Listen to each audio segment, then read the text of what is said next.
전 세계에서 군만두를 가장 사랑하는 나라가 어디일까요?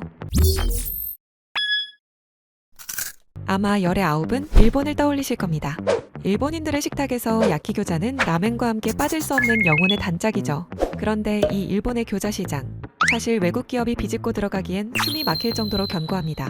왜냐고요? 일본인들이 생각하는 완벽한 교자의 기준이 아주 확고하거든요. 한 입에 쏙 들어가는 작은 크기, 씹는 순간 터져나오는 육즙, 그리고 무엇보다 물과 기름 없이 굽기만 하면 되는 조리 편의성까지, 이 완벽한 밸런스를 맞춘 자국 브랜드에 대한 충성도가 어마어마합니다. 반면 한국의 만두는 어떤가요? 크기가 큼직해 한 입 베어 무는 순간 고기와 채소로 입안이 차오르는 풍성한 식감을 자랑하죠.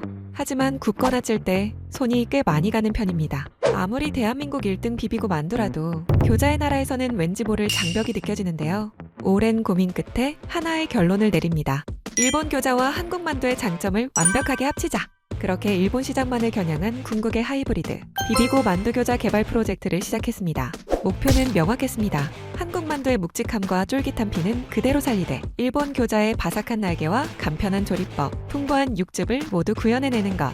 하지만 현실은 만만치 않았습니다. 원료 하나만 바뀌어도 날개의 모양과 식감이 틀어져 버리는 수백 번의 실패. 게다가 기존 만두 공정에는 없던 새로운 설비까지 도입해야 했던 거죠. 그렇게 시행착오를 거쳐 세상에 나온 비비고 만두 교자.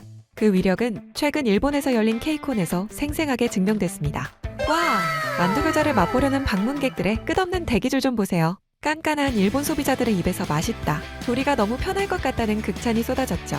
뜨거운 반응은 곧 성적표로 이어졌습니다.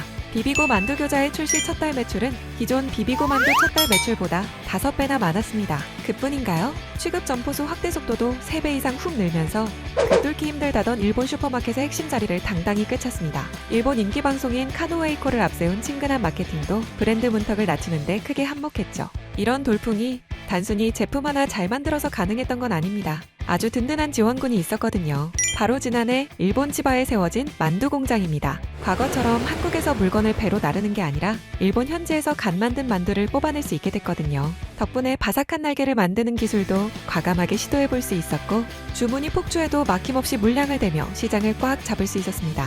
수많은 교자들 틈에서 당당히 만두라는 이름으로 일본의 식탁을 점령해가고 있는 지금, 든든한 한국 만두가 일본을 넘어 다음에는 과연 어느 나라의 식탁을 사로잡게 될까요?